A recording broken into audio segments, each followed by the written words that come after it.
Hey everyone. I realized that I did not do a March and April flip through, so I'm going to do that for you now. If you hear any background noise, my kids are upstairs watching YouTube of all sorts, so apologize if you catch any of that. But let's begin. All right, so for March, and I haven't gone through my March and April, so if there's anything that I should have hidden, I apologize, but for this part I'm not going to. I'm probably just going to flip through it. Hi buddy. So here is my March 2026 month, and so like before, I really like to use my monthly layouts with photos from that day, as well as, you know, putting quotes in, because sometimes I don't catch photos all the time of my day, or sometimes there's just nothing interesting that I want to catch. So I usually use my monthly layout this way. I do love to use the Coffee Monsters Co. their washi strip. I believe it's just called the monthly washi strips, and they come with 2 sets of washi strips, a thin one and a wider one, and then a couple little washi, like kind of like cut up little mini washi strips that you can use, and I'll show you because I have them kind of used throughout the book here. And then what I'll do is I'll put in any pending shipments that I have. Some months are heavier than others. Really trying to hone that in, because you really don't need to spend more on this hobby when I already have an amazing amount of supplies to use and go through. And then I usually put in what I have to focus on for this month, because I really want to try to accomplish things that I want to tackle. And so this is sort of what I do. And the way I capture, I guess, or like just kind of keep an eye on or stay on top of like what photos are for what days, I'll kind of have another video to kind of go through that, and I'll probably do a little YouTube short for that, just so it's kind of a quick and dirty one, if you will. But here is March. So March was I would say like my last few months have been sort of quiet, but I've been trying to fill it the best way that I can. The quotes for those days, sometimes I have a quote that jumps out at me. Sometimes I'll just head to Pinterest, and the first one that captures my attention is the one that I'll kind of put in here.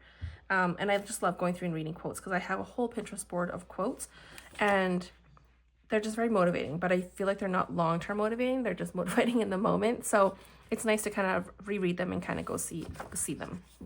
So this is my March flip through.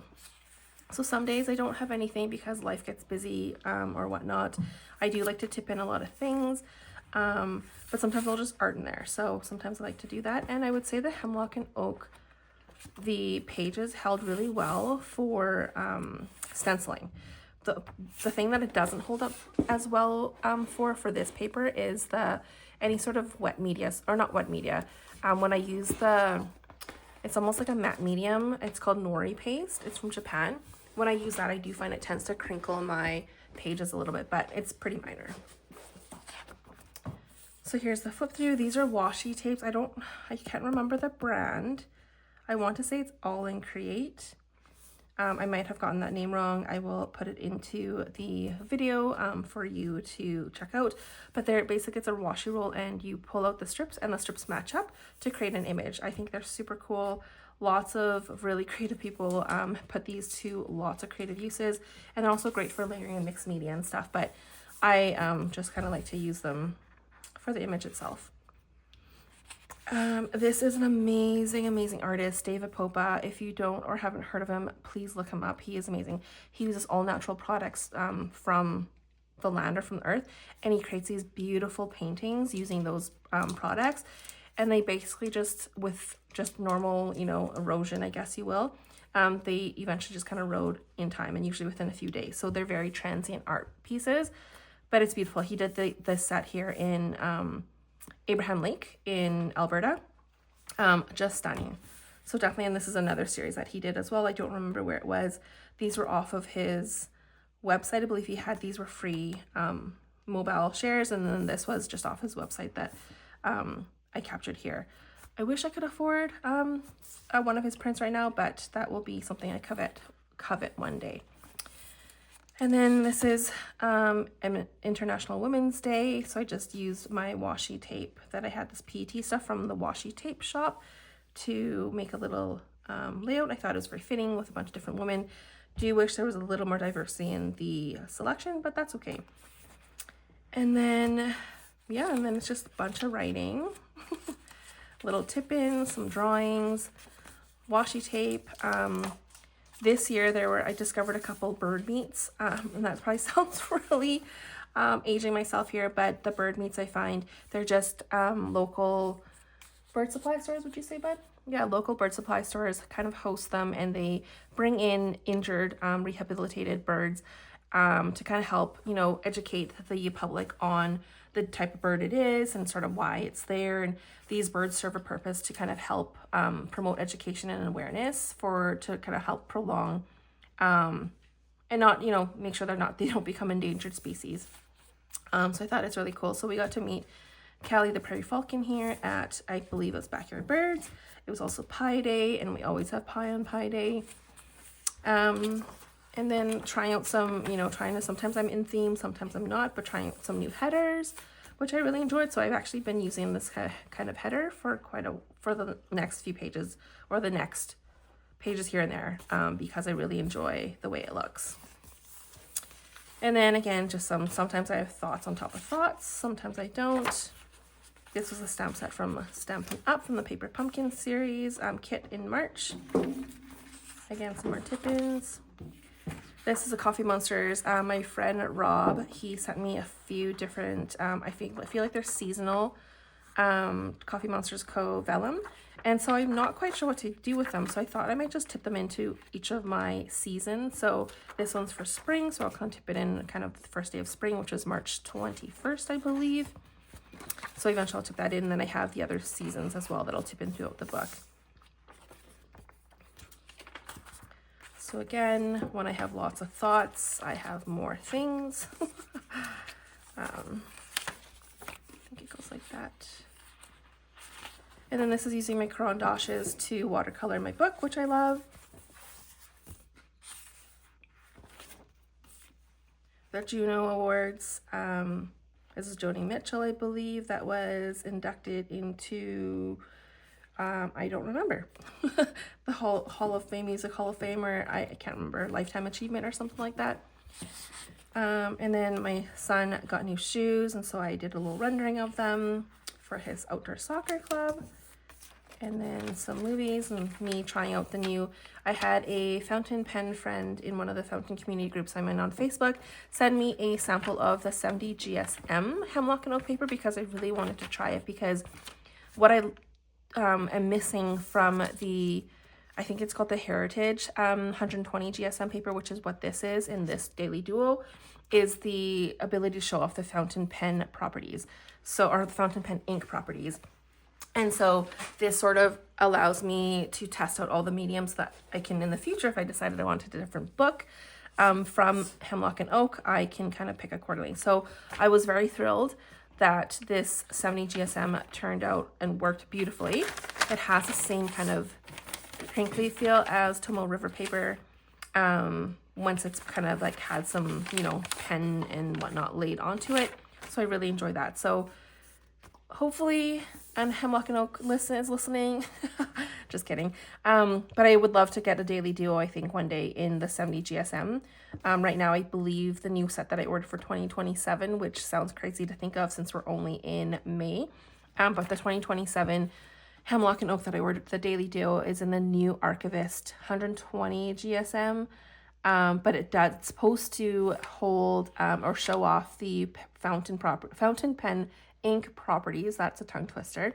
A lot better than the 120 Heritage GSM paper. What I do find with the 120 GSM is it's not that it doesn't, fountain pen inks hold up well on it, but it doesn't show off sheening very well. It doesn't show off, the glitter sometimes shows up, but I feel like it kind of absorbs the ink more than it actually sits on it. And I find some of the other paper sits on it. So then here's a little sketch here that I did, again, testing the fountain pen inks. So that's a painting with inks. And then we're into April. So April, same thing. I had, you know, a mixture of images from the day as well as quotes. Yeah, that's you. And then I followed the Artemis 2 launch. I am a big space person. I love astrology, and I love just the cool things they're doing in space and space exploration and stuff. So I wouldn't say I like follow it to a T, but I do like to kind of catch things when I do. And I just think it's really cool. So I followed Artemis 2. We watched sort of the live launch, caught a little bit of it, as well as the throughout their journey in doing the lunar flyby, which you'll see in later pages here. Then it was Easter, and then I was going to check out the Orchid Fair in St. Albert in Alberta, but then I realized that I put it on the wrong day because I actually noted the wrong day, but that's okay. So here's some more things from the Artemis 2 mission. Then my son and I also got to meet Colonel Chris Hadfield, who was an astronaut with the Canadian Space Agency. He has flown into space, I think, twice. Anyways, we attended one of his talks, and then I paid for the VIP experience along with several other people. And so we ended up meeting him, but I would say it was a very awkward encounter because it was a very quick encounter. So definitely not what I was expecting, but I also had no expectations going into. So I would say, you know, for the next time, if this event ever happened, it'd be nice if the company or the organizers sort of shared kind of what to expect prior to, but maybe that's just the standard. I have no idea. And then here is the lunar flyby, I believe. And then this is my favorite quote from the Project Hail Mary. If you have not seen Project Hail Mary, I highly recommend it. I think it's a fantastic movie. It was greatly aligned with Artemis 2 launch. I don't think they planned it that way. But this is the scene from when he's collecting the, I don't even know what they're called again, but he's collecting sort of the, what were they called, buddy? Like, it started with an A, I'm pretty sure. Yeah, I can't remember what it's called, but he was collecting the stuff anyways. Amnosites or something? No, okay. And he's there, and it just shows a scene where he's just in the Petrova line, and he just says to Rocky, his little alien counterpart, that he's having a moment. And I loved it because while I was watching the movie, I was also having a moment just watching that scene. I just thought it was so pivotal and so such a beautiful scene. So this is just some tip-ins for the Artemis lunar flyby. And then the moon on the other side, which is super cool. A little bit about the astronauts, some notes about Artemis, because, you know, may as well take some notes down. I asked my kids if they could fly the moon, if it was safe and available, would they do it? And they kind of captured some of the answers because I thought it was just really neat too. A little moment in time, because when I'm 80, hopefully I live to 80 and I read back, I kind of, would be nice to see these things because maybe I won't remember them. So hopefully I do. We'll see.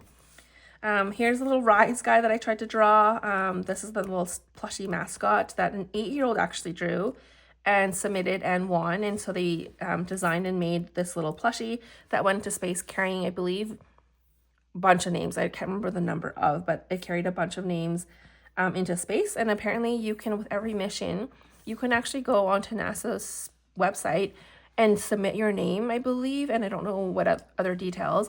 And they'll store it on a data chip, like a, what is it called? Like an SD card, and bring it into space, which is super cool. And then you can say you've sort of been into space. I had no idea. I learned about this after I learned about Rise.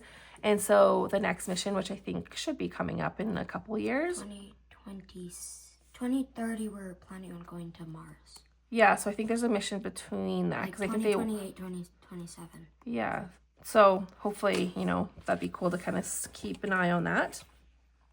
Did a little tour of where I work, the facility where I work, Edmonton Waste Management. And this was the Orchid Fair, which I dragged my kids to because this was the actual date of the Orchid Fair. And so there were so many different orchids. They were all so beautiful and so vibrant. And they ranged from teeny tiny ones to large ones that had big cups that we thought were carnivorous plants. But I don't think orchids are carnivorous, but I'll have to look into that because I don't actually know.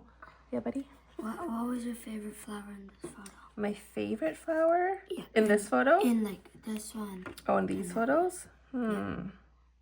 I don't think I have all of them that I captured here, but I really did like these ones that had the little pockets. I thought they were super cool. I like this one. Yeah, the green one was really cool too. It looks like a brain. It does look like the little sack looks like a brain. And then we have some more Artemis. This is when they landed. We watched that with a bated breath. Super cool. And then just, life happens. The dryer sort of broke, fix that. And then just I redid my studio. I just sort of, I had a new rug off the swap that I'm in, a swap community on Facebook. And I got this rug that's basically like brand new anyways to me. And so I swapped it out with my previous one. It was yellow.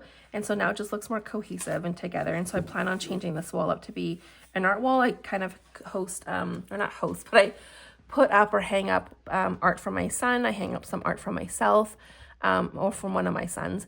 And then I also hang up any sort of pen pal art that I get sent from my pen pals. And then I got some washi tapes from the swap again. This Buy Nothing community that's in my area is just amazing.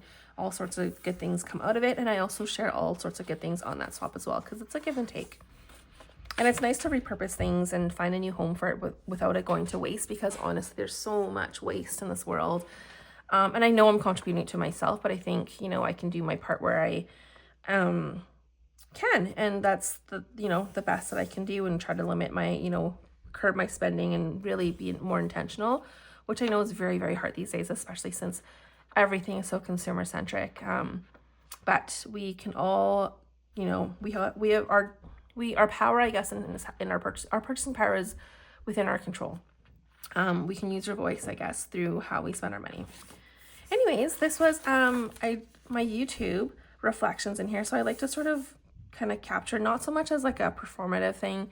I don't really pay too much attention to like my numbers and stuff, but it is really wild to see how it's grown slowly. Like I said, this is really just a side thing. I just really want to share my corner of the world and, you know, kind of put things out there, and whether I get followers or not is kind of a moot point, but it's nice to see the numbers go up, because maybe I am creating some sort of value for y'all. So for all of you that have followed me, thank you so much. It really means a lot to me that you, you know, log in, whether it's 2 seconds or 5 minutes, or you watch a whole video. I really, really appreciate it. And then, yeah, some days are just nothing. And so you just keep going. I'm learning. I've gotten much better with just letting things go and be, and just not having to fill it. Although I will say, if I have weeks at a time of pages, I haven't had that yet. It does start to bug me, but then I'll just go back and I'll like journal. I'll do a prompt or a journal, and it doesn't have to be reflective of that day. Where I try to, you know, capture that day. But, you know, again, progress, not perfection, right? So, and then this is a beautiful, my son and I went to an art exhibit at the St. Albert Art Gallery. And then it was Sebastian Gaudet's ephemeral language. And so basically it's this exhibit about paper, and I'm probably going to say this all wrong, but basically it is a paper, kind of like was his inspiration. It's a surface for writing, painting, or crafts. It can be ripped from a notebook, and after a few quick folds, fly across the room as an airplane. So basically he like just looked at paper and turned into like sort of an art form, and it was just really neat. It was just really, really cool to see. And a lot of this is like life-sized pieces that you can see, and some of the pieces on the wall, which I don't have a photo here, were made of aluminum, but they looked like paper. So it was just really interesting to see what he did with the medium. Then I tried to do some sketches on site. First time sketching paper, not the easiest. I think my saving grace, I don't even know if that's in camera here. My saving grace here, I think, is because I added the blue and the red lines. So it kind of gives you the look of paper, but otherwise I feel like this would just look like a hot mess without those. And then some more journaling. And then somewhere here, and then this is the end of April, and then we're into May. So that is the 2 months in a nutshell, and now we're into May, which is hard to believe, incredible to believe that this year has gone by so fast, but really looking forward to this, you know, this moving really deeply into spring as we kind of navigate that towards summer, and just all the warm weather and sunshine and blue skies is just uplifting. I can't even say how amazing it is, and just even the longer daylight hours is just fills my soul. So anyways, I hope you have a wonderful season of whatever season you're in, because I don't really know where everyone's coming from, but if you're in the northern hemisphere, then I believe you should be in spring. Anyways, regardless of where you're coming from today, I hope you enjoyed this little flip through, and we will see you soon. Thanks so much for watching. Bye.